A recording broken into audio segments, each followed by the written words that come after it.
Le Seigneur, acclame-le, acclame-le, dis-lui merci, parce qu'il est fidèle, il est le Dieu qui tient ses promesses, il est le Dieu qui honore sa parole, il est le Dieu qui est derrière sa parole pour l'accomplir. Voilà pourquoi je te demande, bien-aimé, de lui dire merci, parce qu'il est merveilleux, il est notre Dieu, il est le Seigneur de gloire, il est le Dieu puissant. Alléluia. Bénissons-le. On va maintenant chanter pour louer le Seigneur. Et tu chantes tout mon cœur. Je laisse tomber ma peur. Je les abandonne. La joie du Seigneur. J'échange toutes mes faiblesses. Je laisse tomber ma douleur. Je les abandonne. La joie du Seigneur.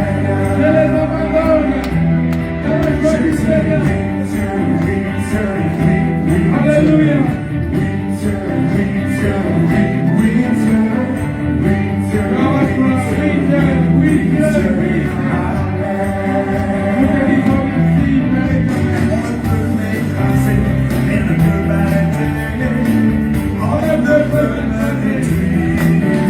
Je suis toujours vainqueur, car cette promesse sont vraies.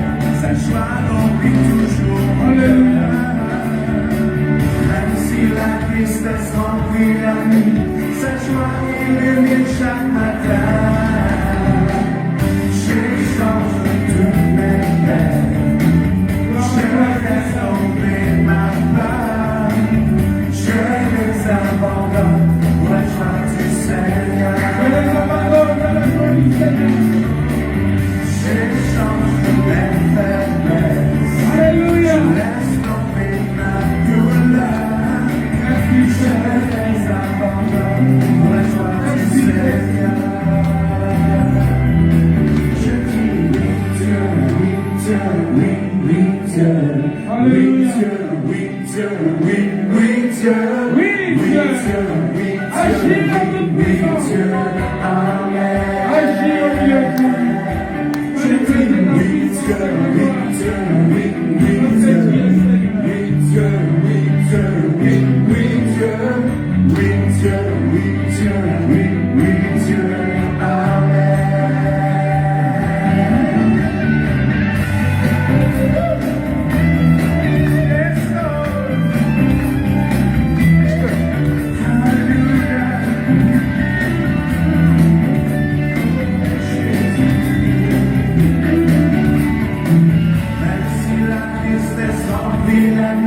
Sa joie illumine chaque matin. J'échange toutes mes peines. Je laisse tomber ma peur. Je les abandonne pour la joie du Seigneur. J'échange mes faiblesses. Je laisse tomber ma douleur. Je les abandonne.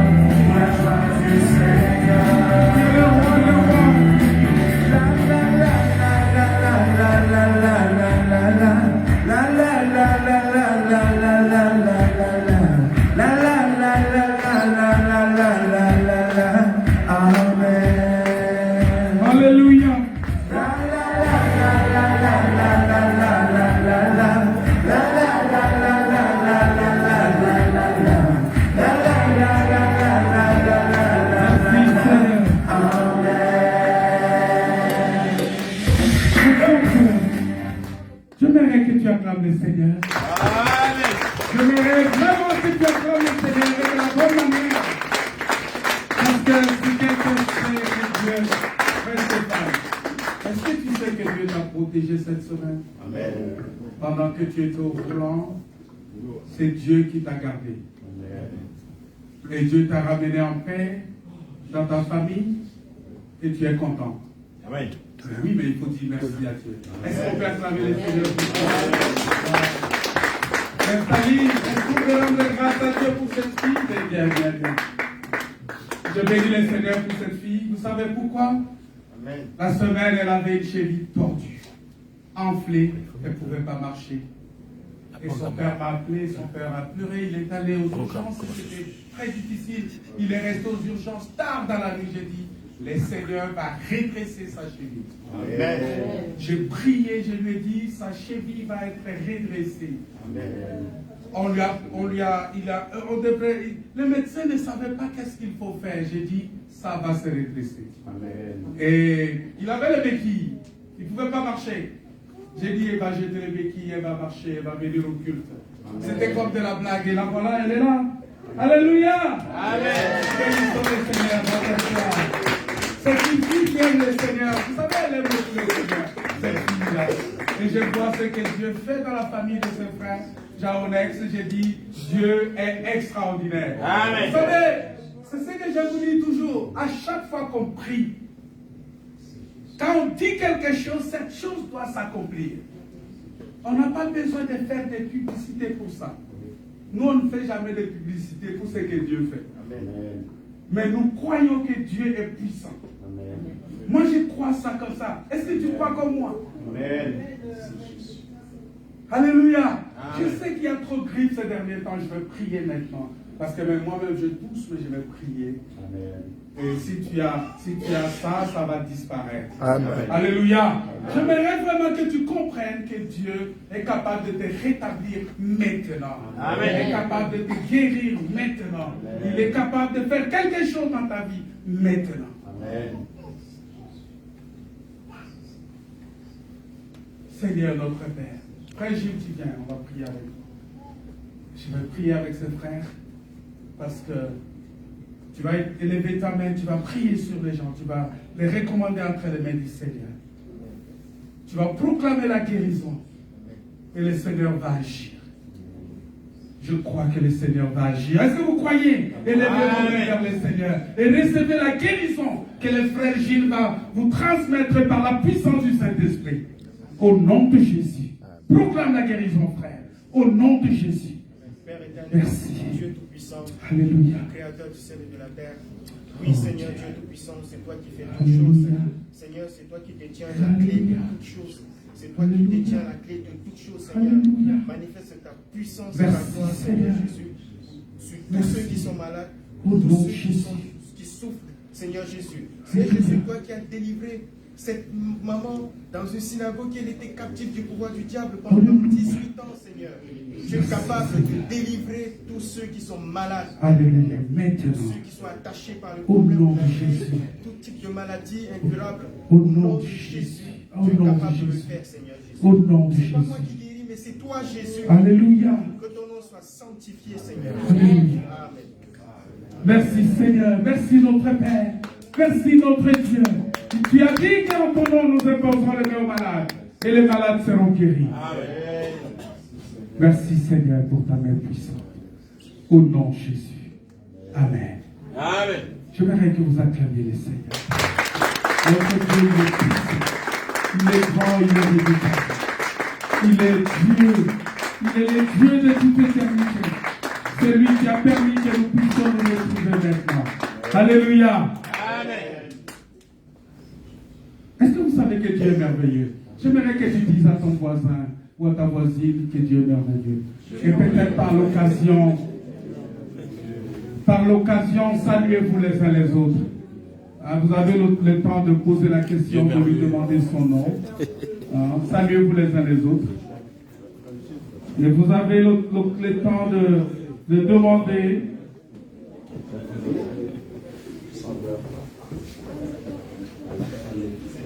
Posez la question, comment il s'appelle. C'est très important.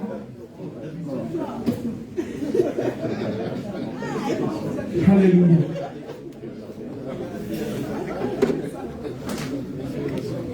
Oh mon frère, merde. Alléluia. Merci Seigneur.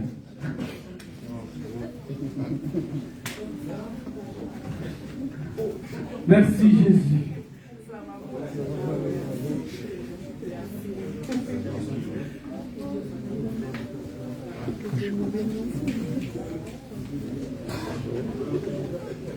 Voilà. Saluez-vous les uns les autres. C'est quelque chose de merveilleux. C'est quelque chose de merveilleux. C'est quelque chose de bien. Alléluia. Nous bénissons les Seigneurs. Nous bénissons les Seigneurs pour cela. Et nous allons prendre nos Bibles. Nous allons prendre nos Bibles. Ah, mais ce sujet-là. On va parler d'un sujet aussi important. La prière d'un malheureux. Ah. La prière d'un malheureux. C'est ça la prière que nous allons faire. La prière d'un malheureux. Est-ce que le frère Fridola est là? Il a retrouvé le texte. C'est le psaume 102.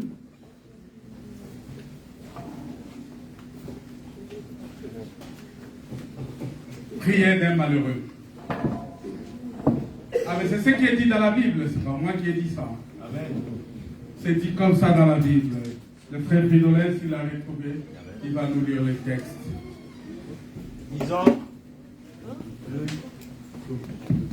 Psaume 102, le verset 1 à verset 5. Tu vas lire le premier jusqu'au 5e verset. Psaume 102, chapitre 1. Non. Psaume 102, hein. Psaume chapitre 102, le verset 1 à 5. 1 à 5. Prière d'un malheureux. Lorsqu'il est abattu et qu'il répond sa plainte devant l'Éternel. Éternel, écoute ma prière et que mon cri parvienne jusqu'à toi. Ne me cache pas ta face au jour de ma détresse. Incline vers moi ton oreille quand je crie. Hâte-toi de m'exaucer. Car mes jours s'évanouissent en fumée et mes os sont enflammés comme un tisson. Mon cœur est frappé et se dessèche comme l'herbe. J'oublie même de manger mon pain. Amen. Alléluia. Amen. Est-ce que vous avez compris ce texte-là? J'ai posé la question comme Philippe a posé à l'élite éthiopien. N'est-ce pas? Philippe a posé la question à l'élite éthiopien. Et quelle était la question? Il dit, comprends-tu ce que tu lis? C'est-à-dire que quand tu lis un texte, est-ce que tu comprends ça? Est-ce que vous avez compris ce que vous avez lu là? Il dit, la prière d'un malheureux, lorsqu'il est abattu et qu'il répond sa plainte devant l'Éternel. Et c'est quelque chose d'extraordinaire parce qu'il est abattu, mais tout de suite, le premier des réflexes qui vient, c'est de répandre sa plainte, pas devant un homme, mais devant l'Éternel. Mais pour que tu puisses avoir ce réflexe-là, il faut que Dieu soit ta priorité. Il faut que tu sois quelqu'un qui est en contact permanent avec Dieu. Il faut que tu saches que Dieu, il est ton Dieu. Il faut que tu connaisses les dieux là. Parce que, vous savez, il y a de comment on appelle ça, l'éthique, hein? Quelque chose qui t'arrive comme ça, à quel nom tu cries d'abord? Par exemple, quelqu'un qui a quelque chose à lui dit, Jesus. Vous voyez? Ah, Jésus. Seigneur. Maman. Papa. Vous voyez, il y a des gens qui crient comme ça. Quand il y a quelque chose, ils crient son secours à maman et que maman fasse quelque chose pour lui. Vrai ou faux? Vous savez pourquoi? C'est parce qu'en ce moment-là, toute ton attention secours est entre les mains de ta maman, et entre les mains de quelqu'un d'ici sur la terre. Mais si ton secours, parce que Psaume 121 dit ceci. Vous connaissez 121, le psaume 121. C'est le psaume de degré. C'est le psaume où il doit monter, il doit quitter quelque part pour aller à un autre endroit. Il dit, je lève les yeux vers les montagnes, d'où me viendra le secours. Et il dit, le secours me vient de l'Éternel. C'est-à-dire que du haut de la montagne, là où il lève les yeux, il cherche le secours. Il dit, non, je n'ai personne qui peut me venir au secours. Mon secours ne vient que de l'Éternel. Alors, l'Éternel, c'est-à-dire mon secours vient de celui qui n'a ni commencement ni fin. Parce que l'Éternel, c'est sans commencement, sans fin. Alléluia. Quelqu'un qui est né, qui va mourir, il ne peut pas avoir mon secours entre ses mains. Je ne sais pas si vous comprenez ça. J'aimerais vraiment que vous compreniez ça. Quelqu'un qui est né de la femme, quelqu'un qui est né qui va mourir, comment mon secours peut être entre ses mains? C'est-à-dire, si j'ai quelque chose, s'il y a quelqu'un à qui je dois d'abord rechercher, auprès de qui je dois rechercher un secours, c'est l'Éternel. Et c'est ça la prière d'un malheureux. Maintenant, il y a quelque chose de très important dans ce texte. On dit que c'est la prière d'un malheureux. Alors il faut qu'on cherche à savoir qui est malheureux. Qui est malheureux? Tu vas dire tout de suite, c'est celui qui n'a pas d'argent. C'est celui qui est tout le temps à découvert, n'est-ce pas? Hein? Qui? Celui qui est sans Dieu. Tu peux dire à haute voix, Massa? C'est celui qui est sans Dieu qui est malheureux. J'aimerais que vous acclamiez le Seigneur pour cette personne. C'est celui qui est sans Dieu qui est malheureux. C'est-à-dire celui que Dieu a abandonné.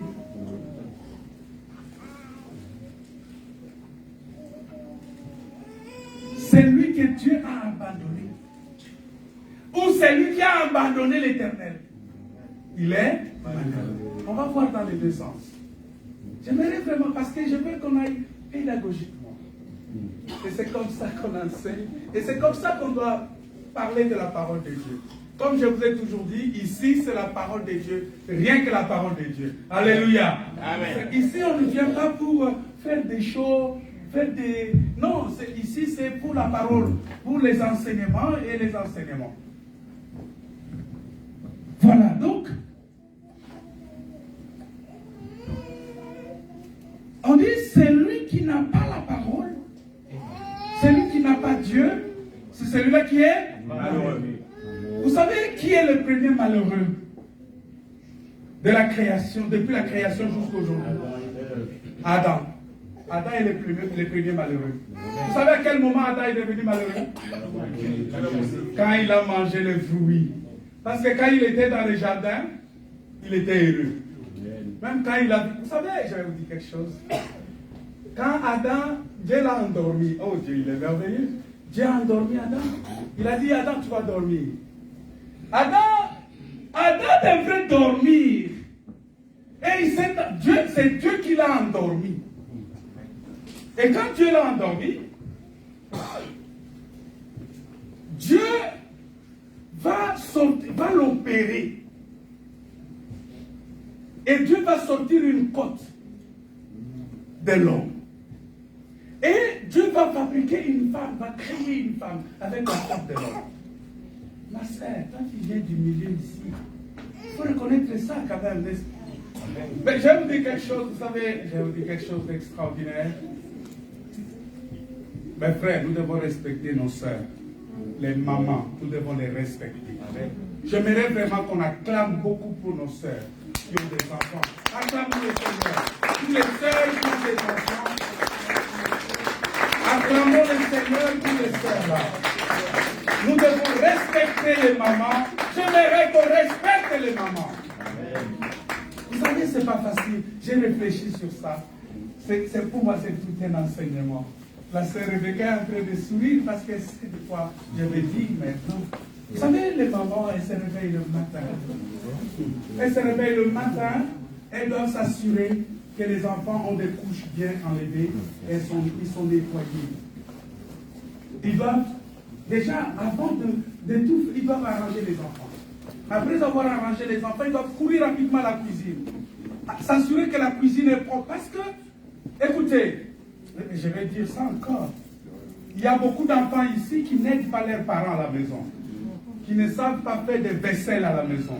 Qui ne savent pas faire la cuisine à la maison. Ces enfants-là, ce sont des enfants qui ne recherchent pas la bénédiction. Et les portes sont souvent fermées devant eux. Comment expliquer que toi, tu es une fille à la maison, tu ne sais pas faire des vaisselles, tu ne sais pas faire des omelettes, tu ne sais pas faire des pâtes, tu ne sais pas nettoyer l'assiette dans laquelle tu as mangé toi-même? Mais ça, c'est grave, ça. Est-ce que vous savez ça? Est-ce que c'est possible pour un enfant? C'est pas possible. Même, et il y a même, je sais qu'il y a des gens ici, quand tu rentres dans sa chambre, tu ne peux pas respirer. Tu ne peux pas respirer dans sa chambre. Il faut dire à Dylan, je vais passer vérifier sa chambre. Dites-lui. Et c'est comme ça maintenant que je vais procéder. Je vais passer maintenant dans vos chambres, vous les jeunes garçons là. Les jeunes filles, les jeunes garçons. Les jeunes filles, je vais envoyer une sœur. Par exemple, je peux demander à la sœur Liliane ou qui, avec ta maman, passer pour vérifier dans ta chambre si c'est propre ou ce n'est pas propre. Moi, je vais passer chez Stéphane pour vérifier dans la chambre de mon jeune garçon là, de mes jeunes garçons là, pour savoir si les choses sont bien rangées ou pas. Si c'est pas rangé, je reviens ici, je donne une annonce ici. Je suis sérieux. Amen. Emmanuel est la même chose. Parce que les enfants doivent aider leurs parents. Alléluia. Amen. Nous ne sommes pas là seulement. Vous savez, c'est aussi un centre d'éducation. Amen. Et ça, ce n'est pas quelque chose de difficile. Ce n'est pas quelque chose de compliqué. Ce n'est pas de la maltraitance quand on te demande de laver les assiettes. Non. Vous voyez, il y a une certaine exagération dans les choses. On dit, ouais, bon, quand on demande à un enfant de faire la vaisselle, c'est de la maltraitance. Mais c'est quoi ça? Tu manges dans l'assiette et tu ne peux pas nettoyer ça. Nous ne sommes pas en Afrique. En Afrique, on a des personnes qui travaillent pour moi à la maison. Vous savez? Mais ici, ce n'est pas le cas. Si je prends quelqu'un pour venir nettoyer chez moi, je vais le payer par heure. Alors, si toi, mon enfant, tu veux que je prenne quelqu'un pour venir nettoyer chez moi, pour que je paye par heure, alors il faut oublier certaines choses. Oui. Alléluia. Nous devons être rigoureux avec nos enfants. La Bible dit, instruis l'enfant sur la voie qu'il doit suivre, et lorsqu'il sera grand, il ne s'en détournera point. Si l'enfant ne sait pas, moi à la maison, je fais la cuisine, je prépare le riz, je prépare la feuille de manioc, je prépare les haricots, je prépare tout ce que vous faites. Je le prépare, je le fais. Et si je ne le fais pas, et c'est ma mère qui m'a appris ça. C'est ma mère qui m'a appris. Et si je ne le fais pas, je suis avec mon garçon, mais il ne va pas manger. Est-ce que vous comprenez ça? Les enfants sont tellement habitués au grec. Deliveroo, Uber Eats, tout ça. Mais c'est quoi ce McDo?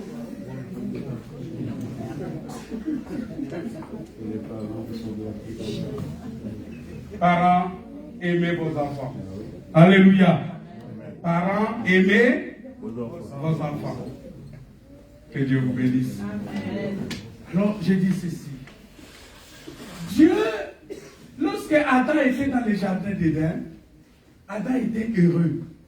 Parce que quand Dieu lui a créé la femme, quand Adam s'est réveillé, Adam dit, oh, voici, cette fois-ci, celle qui est La chair de ma chair. et quoi encore? Chair de ma chair. Et on l'appellera femme. Adam était tout content. Mais c'était une joie de courte durée.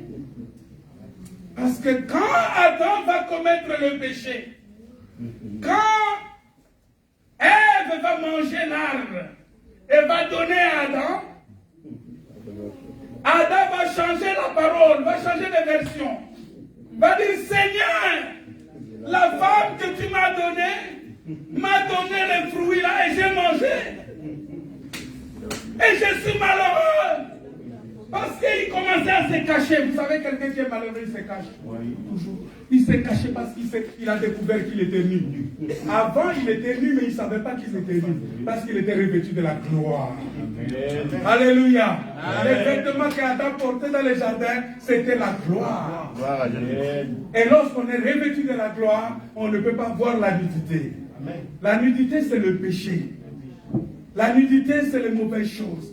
Quand tu es revêtu de la gloire de Dieu couvre toutes tes imperfections. Alléluia. Amen. Voilà pourquoi je veux que tu sois revêtu de la gloire de Dieu. Que tu sois revêtu de la puissance de Dieu. Mais lorsqu'Adam a perdu ses vêtements de gloire, Adam est devenu malheureux. Parce qu'il est nu. Et la première personne qui voulait accuser, c'était Dieu, la femme que tu m'as donnée.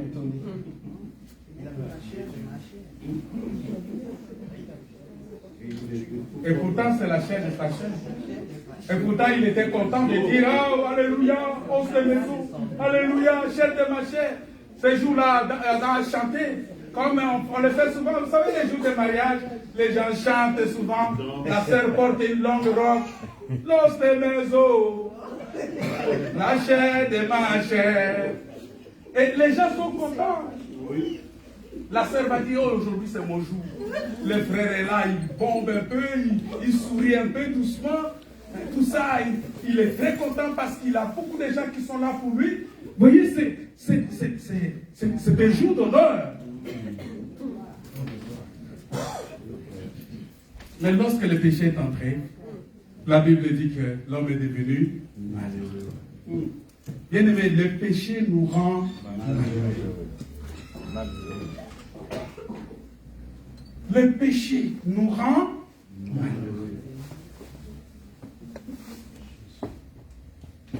Et le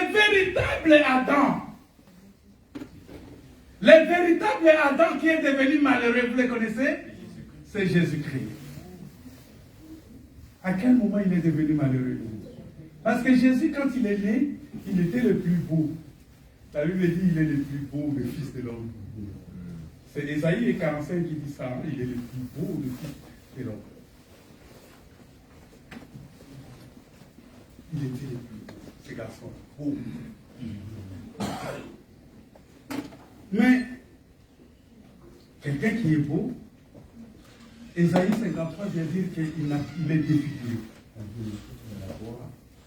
Vous comprenez? C'est-à-dire que dans Ésaïe 53, on le trouve maintenant défiguré. Et il commence à pleurer, à dire, mon Dieu, pourquoi m'as-tu abandonné? Il est devenu parce qu'il est chargé de nos péchés. Il s'est chargé de nos iniquités. Il s'est chargé de nos souffrances. Il s'est chargé. Voilà pourquoi il est aimé. Quand on dit la prière des malheureux, c'est la prière de Jésus-Christ. Alléluia. Ce n'est pas ta prière. Parce que si tu es en Christ, tu es une nouvelle créature. Les choses anciennes sont passées. Toutes choses sont devenues nouvelles. Si tu es en Christ, tu n'es plus malheureux.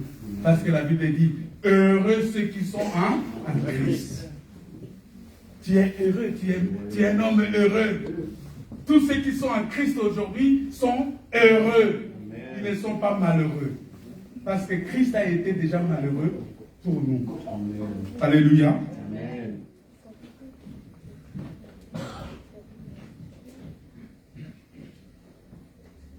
Alors il dit ceci. Il dit que lorsqu'il est abattu et qu'il répand sa plainte devant l'Éternel. C'est-à-dire que quand il est abattu, la première des choses qu'il fait, c'est de répandre sa plainte devant l'Éternel.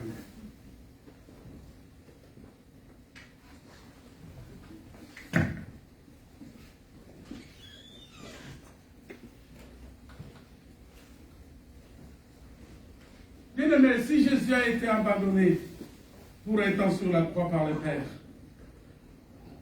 alors qu'il a été châtié à notre place, pendant qu'il s'écriait, il dit, mais mon Dieu, pourquoi m'as-tu abandonné? Mais sachant à ce qui nous concerne, qu'il ne peut pas nous abandonner. C'est ce que Dieu nous a dit. Hein? Puisque le Père l'a abandonné pour nous, lui ne peut pas nous abandonner. Voilà pourquoi il dit. Parce que parce que quand Israël parlait dans Ésaïe 49, parce que ce texte ici, au-delà de tout ce que ça peut nous enseigner, ça peut nous donner comme leçon, il y a un volet prophétique dans ce texte de Psaume 102. Le volet prophétique ici, parce que vous savez, quand on parle de volet prophétique, les gens pensent toujours à... Quand on dit volet prophétique, les gens pensent... Le Seigneur me dit... Beaucoup de gens mentent au nom de Dieu maintenant. Dieu m'a dit. Le Seigneur m'a dit. Et des fois même qu'il n'a même pas entendu Dieu. Mais il dit seulement Dieu m'a parlé. C'est quel Dieu qui t'a parlé? Il y a des gens qui ressentent, il a une sensation en lui et il dit c'est Dieu qui lui a parlé. Non, ce sont tes sentiments, mon frère. Ce n'est pas Dieu. Et des fois, on regarde ce que Dieu t'a dit, on voit que ça ne s'accomplit pas, mais c'est quel Dieu ça? Voilà pourquoi je ne méprise pas les prophéties. Si tu viens prophétiser, je dis Alléluia. Mais je t'attends seulement à l'accomplissement. Si ça ne s'accomplit pas, je dis tout de suite que tu es un faux prophète. Point. On avance. N'est-ce pas? Tu donnes une prophétie, je dis Alléluia. Si ça ne s'accomplit pas, on avance. Pour moi, tu es déjà faux prophète. Ça dit que tu dégages de la route. Tu nous laisses la route, on continue la marche. Alléluia. Amen. Alors, ne t'hasarde pas à dire des choses au nom de l'Éternel. Oh, Dieu m'a dit. Je vais vous enseigner ça un autre jour. Parce qu'aujourd'hui, c'est une prolifération de prophètes. Et ces prophètes-là sont là parce qu'ils attendent de raqueter de l'argent auprès des gens. Il vient, il te prophétise comme ça, il te dit, bon, il faut sceller la prophétie. Donne quelque chose, je vais prier. Donne quelque chose pour sceller ta prière. C'est des arnaqueurs, c'est des raquetteurs.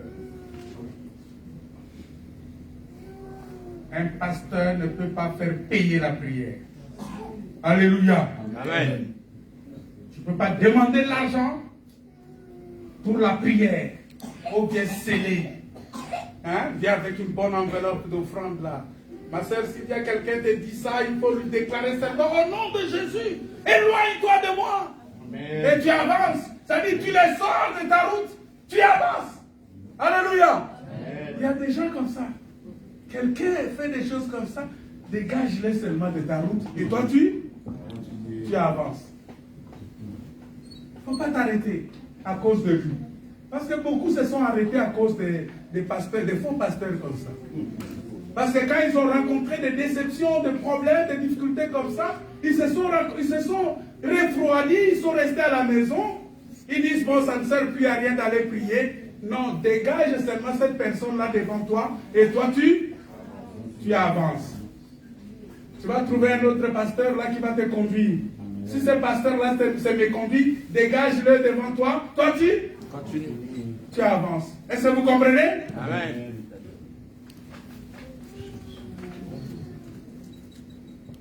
C'est comme ça. Même tel que je suis là, si je me méconduis devant vous, si je fais quelque chose qui n'est pas écrit dans la Bible, dégagez-moi de votre route et avancez. Alléluia. Amen. Ne soyez pas accrochés à moi.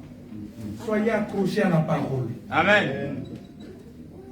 Mais si vous savez que ce que je vous enseigne est la parole de Dieu, attachez-vous à la parole de Dieu. Amen. Je ne suis pas ce pasteur-là qui dit, bon, j'ai besoin seulement des gens qui viennent, que la foule vienne. Non, on a besoin de qualité. Des gens qui sont préparés pour le royaume de Dieu. Les gens qui sont préparés pour la vie éternelle. Amen. Les gens qui sont préparés pour entrer dans la gloire de Dieu. Amen. Je ne prépare pas des gens ici pour gagner de l'argent. Non, si tu as besoin de gagner de l'argent, va travailler. Si tu as besoin de gagner la vie, va travailler. Il y a des païens qui se marient, qui ne sont pas forcément des chrétiens, et qui font de bons mariages aussi. Souvent on dit non, c'est un Christ que tu vas... Non mais c'est faux cette histoire-là. Arrêtez avec ces... Il ne faut pas jouer avec la psychologie des gens. Parce qu'on lit tellement les gens au matériel, on matérialise les gens, et les gens aussi aiment ça. Ils sont très attachés à des sensations matérielles comme ça. C'est fini, ils perdent la vie éternelle. Bien-aimés, j'aimerais que vous compreniez que si nous sommes ici avec vous, c'est pour la vie éternelle. Acceptez que je vous dise toujours la vérité. Et que tout ce que je vous prêche ici soit pour votre salut. Point. Ah, tu aimes ça? Alléluia. Il faut aimer ça. Si ce n'est pas pour le salut, non mais comment on peut se retrouver ici? On vous dit, bon, vous voyez, c'est des rhétoriques. On lit notre destinée au matériel. Alors tu vas entrer dans ta destinée. Et quand on regarde cette destinée-là que les gens prêchent, c'est l'argent, c'est le matériel, c'est le mariage, c'est les voitures, c'est les voyages, mais ça c'est le paganisme. Non mais sortez de ces milieux-là. Sortez de ces milieux-là. Attachez-vous à la parole de Dieu. Attachez-vous à la parole qui vous conduit au royaume des cieux. N'ayez pas les regards sur la terre. Et levez vos yeux comme ça. Alléluia. Vous savez, quand tu lèves les yeux comme ça, tu n'as pas le temps de savoir ce qui se passe autour de toi. Parce que tes yeux sont là. Alléluia. Amen. Et tes yeux soient fixés vers le haut. Et c'est ça la prière d'un malheureux. Le malheureux, quand il prie, parce que le malheureux, c'est quelqu'un qui n'a pas de secours. Il ne peut pas regarder ici parce qu'il est malheureux. Il est malheureux. Le malheureux, c'est quelqu'un qui regarde seulement en haut. Le véritable malheureux, Jésus-Christ, il a regardé où? Il a dit, mon Dieu, pourquoi m'as-tu abandonné? Voilà pourquoi son vrai disciple, Stéphane, vous connaissez Stéphane? Il s'appelle Étienne. Oui, mais Étienne, c'est Stéphane. Ah, tu ne savais pas? Non, ça c'était Étienne. Ah ouais, c'est Étienne, oui. Mais dans d'autres versions, c'est Stéphane. Donc, ton mari a deux prénoms, il faut savoir. C'est Stéphane et puis Étienne. Voilà, alors le frère Étienne, le jour où on est venu pour le lapider, hein? On s'est mis là à le lapider. Il recevait des coups qui venaient de partout, n'est-ce pas? Les coups venaient de là. Il n'a pas regardé à ces coups-là. Il n'a pas regardé à tout ce que les gens lui faisaient. Il est tombé à genoux devant Dieu. Et quand il est tombé à genoux, il n'a pas regardé aussi à terre. Parce que ça allait l'affliger encore davantage. Il allait se dire, mais oh, je vais être enterré maintenant. Peut-être il allait renoncer. Il allait dire, non, non, non, non, pardon, ne me tuez pas. Mais qu'est-ce qu'il a fait? Il a levé les yeux vers le ciel. Et en levant les yeux vers le ciel, il a vu le ciel ouvert. Alléluia. Il a vu le ciel ouvert sur lui. Et quand le ciel est ouvert, il a vu Jésus. Amen. Alléluia. Il a vu Jésus. Jésus, le ciel ouvert. Il a vu Jésus. Debout à la droite de Dieu. Vous savez, Jésus dans cette position debout à la droite de Dieu, c'est la position des souverains sacrificateurs dans les lieux très saints. Dans les souverains sacrificateurs, quand il entre dans les lieux très saints, il est debout avec ce qu'on appelle l'encensoir. Vous connaissez l'encensoir? Dans la main. C'est-à-dire qu'il va sur le propitiatoire et il va verser de l'encens et pour que, oui, de l'encens. Oui, l'encens c'est le parfum. Et il va verser, il faut lire dans la Bible, mec. Donc il va verser de l'encens et il fait brûler l'encens pour ôter les péchés. Alléluia. Et quand Dieu regarde ça, il ne voit plus ton péché. Dieu ne voit plus ton péché. Tu es pardonné. J'aimerais que tu dises, que tu reconnaisses que tu es pardonné. Je suis un pardonné.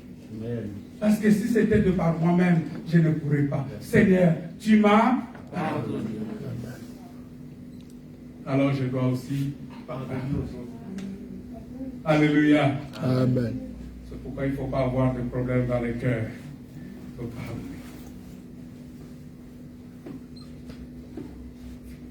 Mon frère Fridolin, il faut pardonner. Alex, il faut pardonner. Pasteur Magali, il faut pardonner. Berger, il faut pardonner. Mon frère Lucien, il faut pardonner. C'est très important. Ma sœur Laurence, il faut pardonner. C'est-à-dire que ton cœur est ouvert. Parce que le Seigneur t'a pardonné. Ma sœur Rebecca, il faut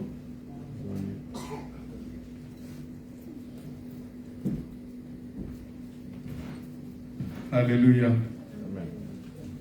Je bénis le Seigneur parce que... Alors aujourd'hui, on va beaucoup parler. Est-ce que vous aimez vous voulez que j'arrête le message ou bien on peut continuer un peu? Ah ben moi, si vous m'autorisez comme ça, Alex, tu vois, les frères, ils m'ont autorisé. Non, ça veut dire que c'est pas... Parce que le frère Alex dit souvent, le pasteur, quand vous lui donnez le micro, il fait parler toute la journée, toute la nuit. Oui, mais je ne peux pas me fatiguer, c'est mon travail. Je peux vous enseigner ici jusqu'à tard dans la nuit, jusqu'à demain, je continue à prêcher. Amen. Et chaque jour, si vous voulez même commettre les cultes de chaque jour, je vous enseignerai tous les jours. Amen. Et avec des révélations, avec des explications, avec des choses. Parce que c'est le Saint-Esprit qui donne le message. Alléluia. Amen. Bien-aimés dans le Seigneur, il est vrai qu'à notre écrit, Dieu peut répondre de 3 manières différentes. Dieu, c'est ce qui est dit dans... Parce qu'il dit, et que mon cri parvienne jusqu'à toi. Il dit, l'Éternel, écoute ma prière, et que mon cri parvienne à toi. Lorsqu'on parle du cri ici, c'est le cri du malheureux qui parvient à Dieu. Ce n'est pas le cri de l'archange. C'est différent. Le cri de l'archange, c'est le message que Dieu nous envoie. C'est ce qu'on appelle, c'est comme la voix qui parle au milieu de la nuit, qui dit, voici l'époux, sortez à sa rencontre. Ça, c'est le message que Dieu donne te dire, prépare-toi à la rencontre de ton Dieu. Alléluia. Amen. Mais le cri de malheureux ici, c'est le cri qui monte de la terre vers le Seigneur. Voilà pourquoi dans le jardin d'Éden, quand Dieu a créé les cieux et la terre, au chapitre 2, si vous lisez au chapitre 2, la Bible dit qu'il n'y avait pas encore pluie sur la terre. Mais une vapeur s'est élevée de la terre et est montée au ciel. Et cette vapeur-là a formé un nuage dans lequel il y a de l'eau. Et cette eau-là est descendue pour arroser et faire germer les plantes et faire germer les jardins. Alléluia. Amen. Vous savez qu'est-ce que ça veut dire? Ça veut dire quoi? Ça veut dire que la vapeur qui monte de la terre, ça parle des cris des enfants d'Israël. Attention, il y a plusieurs volets. Je viens avec ça. Frère, je l'entends. Les enfants d'Israël, lorsqu'ils étaient en Égypte, la Bible dit qu'ils crièrent à l'Éternel. Et qu'est-ce que Dieu a dit? J'ai entendu vos cris. J'ai vu votre souffrance. J'ai entendu vos lamentations. Et maintenant, je suis descendu pour vous sauver. C'est-à-dire, la descente de Dieu, c'est la pluie. Qui vient sortir tout ce qui était caché dans la terre. Qu'est-ce qui était caché dans la terre? C'est Israël caché en Égypte. Israël qui est caché en Égypte, c'était la sémence qui était cachée dans la terre. Alors il fallait que la pluie descende pour faire sortir tout ce qui était caché. C'est ça Moïse qui est né et qu'on l'a pris, on est allé le cacher. On l'a caché et il fallait aller le sortir de l'eau. Le cri monte vers l'Éternel. Oh, le véritable cri qui est monté vers l'Éternel pour nous faire tomber la pluie, c'est la mort et la résurrection de Jésus.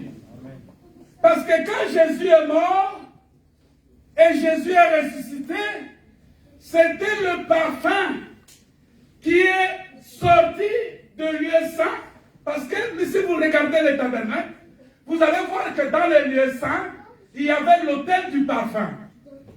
Et cet autel du parfum-là, ça brûlait, mais ça envoyait le parfum dans les lieux très saints. Est-ce que vous comprenez ça? Ça, c'est très profond maintenant. Je commence à aller un peu plus profond, mais je sais que je vais aller doucement avec vous sur ces questions prophétiques. Jésus, il était comme le parfum brûlé dans le lieu saint, parce que la résurrection de Jésus, c'est toute une prière de Dieu qui est exaucée. Et quand il est élevé, c'est-à-dire cette prière-là est montée à Dieu. Et c'est cette prière-là, parce que Jésus, c'est une offrande. C'est l'Hébreu qui nous dit ça. Tu n'as voulu ni sacrifice, ni holocauste, mais tu m'as formé un corps. Voici, je viens, ô Dieu, pour faire ta volonté. C'est-à-dire, Jésus, il est venu comme offrande de Dieu. Voilà pourquoi toutes les offrandes que les gens faisaient dans l'Ancienne Alliance, les prémices, je ne sais pas quel type d'offrande, les sacrifices, oh non, on amène des bétails, on amène des tourterelles. Tous ces sacrifices-là se sont résumés en Jésus-Christ. La dîme, c'est Jésus qui est la véritable dîme.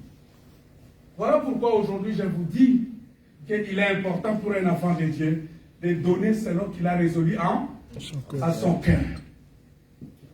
Il n'y a pas une exigence particulière pour ça. Tu donnes selon que tu as résolu dans ton cœur. Donc Jésus était l'offrande. Il est l'offrande de Dieu. Il est la véritable offrande que Dieu a agréée.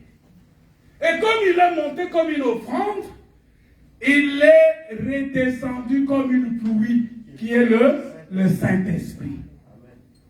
Alléluia. Amen. Parce que si cette offrande-là n'était pas agréée, si Dieu ne l'avait pas acceptée, le Saint-Esprit n'allait pas descendre. Et aujourd'hui, nous avons le Saint-Esprit qui est la pluie de Dieu. Donc, le cri qui est monté vers Dieu, c'est Jésus-Christ qui est monté.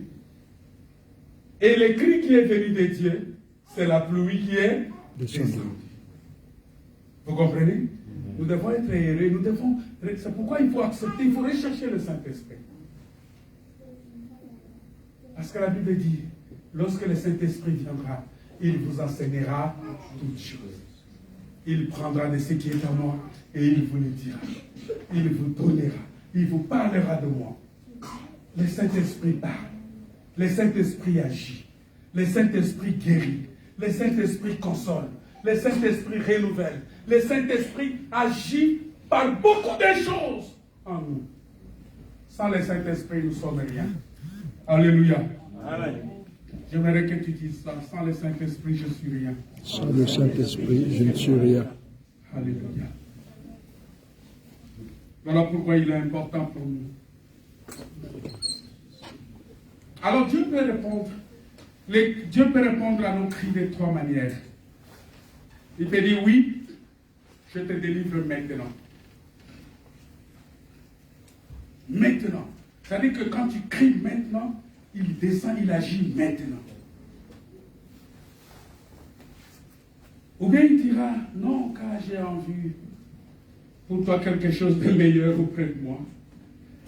Hein, comme pour le frère Étienne, que j'avais dit, qui a dû subir la lapidation et qui est parti directement auprès du Seigneur. Le Seigneur peut te rappeler aussi à lui. Il y a des gens on a tellement mis dans la tête des gens la peur de la mort, avec un soi-disant l'esprit de mort. Et les gens chassent ça, l'esprit de mort. Ils chassent l'esprit de mort. Non, la mort est aussi la volonté de Dieu. Est-ce que vous savez ça? La mort physique, je parle bien. Dieu sait que Dieu ne veut pas, pour toi et moi, c'est la mort spirituelle. Alléluia. Parce que la Bible dit il est réservé à un homme de mourir une seule fois. Après quoi? Vient le jugement. La mort est normale, est réelle. On est né pour mourir. C'est vrai. Il ne faut pas être paniqué. Et vous savez, beaucoup de pasteurs, ils ont compris ça. Si on dit aux gens que non, mais voyez, la mort est sur toi, viens, on va prier. Et les gens courent, ils viennent. Donnez des offrandes. Il y a même des pasteurs, des prophètes qui s'amusent avec ça. Je vais ôter cet esprit de mort là sur toi. Donne une bonne offrande. Non. Si c'est une mort qui n'est pas de la volonté de Dieu, que cela s'éloigne de toi au nom de Jésus. Alléluia. Amen. Mais si c'est la volonté de Dieu, dis que la volonté de Dieu soit faite. Souvent, on n'est pas prêt à accepter la volonté de Dieu. C'est ça le mal de la chair humaine. C'est ça le mal de l'homme. On accepte difficilement la volonté de Dieu. Il y a certaines choses, vous avez tout fait. Vous avez fait des choses, vous avez fait vous avez dépensé de l'argent, vous pouvez donner beaucoup d'argent. Vous pouvez utiliser tous les moyens, aller dans de grands hôpitaux. Mais le Seigneur décide que c'est fini, c'est fini. Mais acceptez cela. Acceptez que c'est la volonté de Dieu. Alléluia. Amen. Et si c'est la volonté de Dieu, c'est la volonté de Dieu. Mais Dieu, sachez que Dieu ne permettra pas que quelque chose de mauvais t'arrive. Dieu ne permettra pas que tes ennemis aient le dessus sur toi. Si tu es soumis à sa parole, Dieu ne permettra pas que le monde se glorifie sur toi, que le monde prenne le dessus sur toi, que le monde te domine, que le monde se réjouisse de ta chute et de ton déclin. Dieu ne permettra pas. Même à la dernière minute, Dieu va te relever. Amen. Alléluia. Amen. Vous savez, maintenant peut-être tu n'as pas du travail. Les gens peuvent être là en train de se moquer de toi. Non, mais lui là, il fait rien, il n'a rien, il ne peut pas. Mais Dieu va te relever. Alléluia. Il va te relever, il va te donner du travail. Amen. Et quand il va te donner du travail, les mêmes personnes qui se moquent de toi, ils vont être confus, ils ne comprendront rien. Ils ne savent pas ce que tu vas devenir. Et quand Dieu va faire des miracles dans ta vie, les gens vont dire, mais celle-là, qu'est-ce qu'elle fait? On va chercher maintenant à savoir qu'est-ce que tu fais. Alléluia. Recherche la paix et la sanctification sans laquelle personne ne verra le Seigneur. Amen. Si tu es dans la paix avec Dieu, Dieu va se souvenir de toi. Amen. Dieu va t'élever, Dieu va te bénir, Dieu va te guérir, Dieu va te sauver, Dieu va te donner tout ce que ton cœur désire pour que tu sois aussi en paix et continue à le servir. Il ne faut pas que la bénédiction de Dieu vienne t'éloigner encore de Dieu. Vous savez, il y a beaucoup de gens, ils prient pour le mariage, mais dès qu'il est marié, c'est fini. Hein, il oublie même le chemin de Dieu. Vous savez ça? Il y a beaucoup de gens, ils prient pour avoir les enfants. Quand les enfants viennent, ils commencent à dire, oh pasteur, vous savez, j'ai des enfants. Vraiment, c'est difficile avec les enfants, préparer les enfants, les matins. Oui, c'est difficile, oui, je sais. Je sais, parce que moi j'ai aussi un enfant, je sais combien c'est difficile, même si mon garçon il est déjà grand.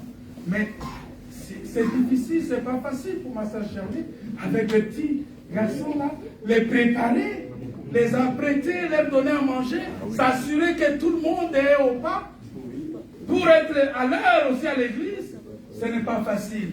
Mais tous ces sacrifices-là, le Seigneur va vous les rendre au nom de Jésus. Amen. Le Seigneur va vous le payer au nom de Jésus. Parce que Dieu, c'est un Dieu qui tient aux promesses. Amen. Il tient à ses promesses. Il tient aux promesses. Il tient, c'est un Dieu de promesses. On va prier le Seigneur. Vraiment, j'aimerais qu'on prie le Seigneur. J'avais beaucoup de choses à dire. Il y a beaucoup de choses encore qu'on peut dire. Il y a encore beaucoup de temps. Mais le Saint-Esprit me dit maintenant qu'on prie. Et je veux qu'on prie. Parce que là, je sens qu'on doit prier. C'est fini là. J'arrête de parler. On va prier, mettez-nous un chant. On va prier le Seigneur. Est-ce que vous voulez prier avec moi? J'aimerais qu'on fasse un cri de malheureux à Dieu. Seigneur, écoute ma prière. Écoute les cris.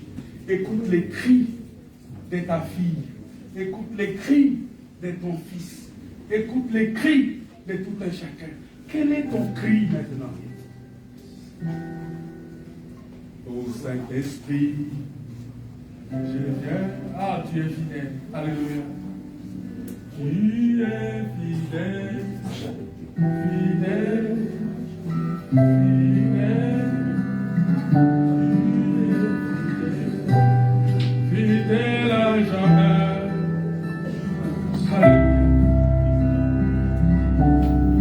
Quels sont tes cris que tu veux élever vers Dieu cet après-midi? C'est quoi les cris que tu veux faire monter à Dieu cet après-midi? C'est quoi les cris que tu veux faire monter à Dieu cet après-midi? Je compte sur toi. Je compte sur toi, Seigneur. Tu renouvelles mes forces.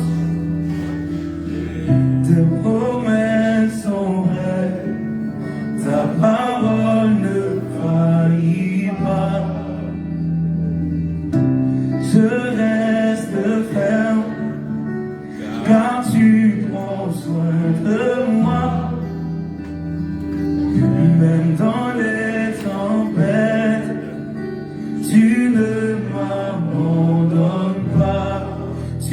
es fidèle, fidèle, fidèle, tu es fidèle, fidèle à jamais.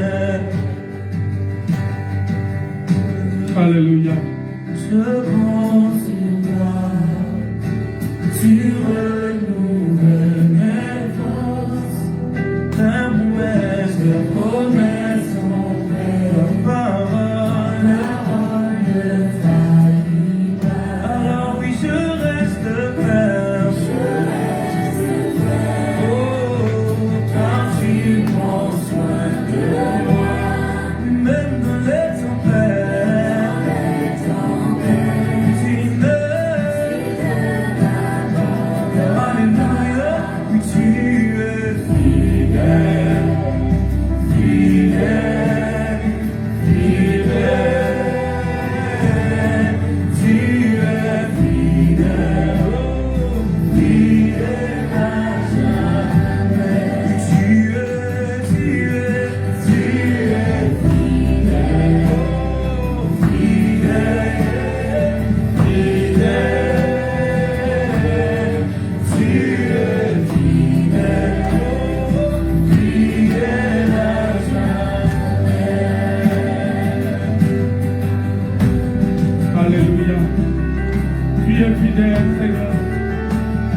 Il est fidèle.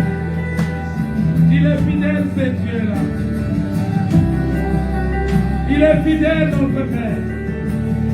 C'est pourquoi il nous faut marcher et vivre par la foi en Dieu et à sa parole. Ce qui nous aidera à regarder au-delà du tunnel. L'apôtre Paul nous dit que ne perdons pas courage. Lors même que notre homme extérieur s'est détruit, notre homme intérieur se renouvelle de jour en jour. Car les légères afflictions du moment présent produisent pour nous au-delà de toute mesure un poids éternel de gloire. Parce que nous regardons non point aux choses visibles, mais à celles qui sont invisibles. Car les choses visibles sont passagères et les invisibles sont éternelles. Alléluia. Tandis que nous sommes dans cette phase, bien-aimés, nous gémissons, accablés, parce que nous voulons non pas nous dépouiller, mais nous revêtir, afin que ce qui est mortel soit englouti par la vie. Nous sommes donc toujours pleins de confiance, et nous savons qu'en demeurant dans ce corps, nous demeurons loin du Seigneur. Car nous marchons par la foi et non par la vue. Nous sommes pleins de confiance et nous aimons mieux quitter ce corps et demeurer auprès du Seigneur. Je suis dans 2 Corinthiens, chapitre 4, verset 5 à 18. 2 Corinthiens 5, verset 4. 2 Corinthiens 6, verset 8. On va revenir sur ça, tu es fidèle. Tu es fidèle. Oui. Alléluia.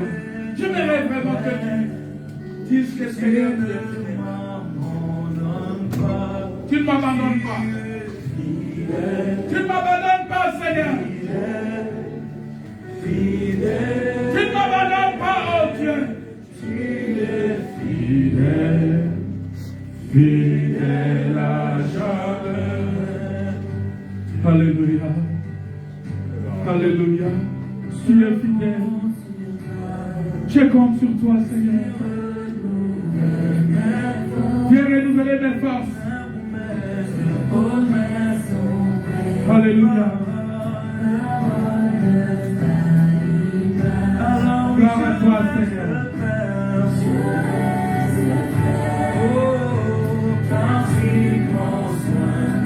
De moi, même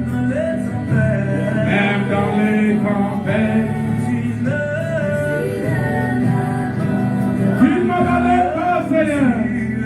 Fidèle, fidèle, fidèle, tu es fidèle, oh, fidèle. Est-ce qu'il y a quelqu'un qui veut qu'on prie avec lui? S'il y a quelqu'un qui veut qu'on prie avec lui, je vais avancer, on va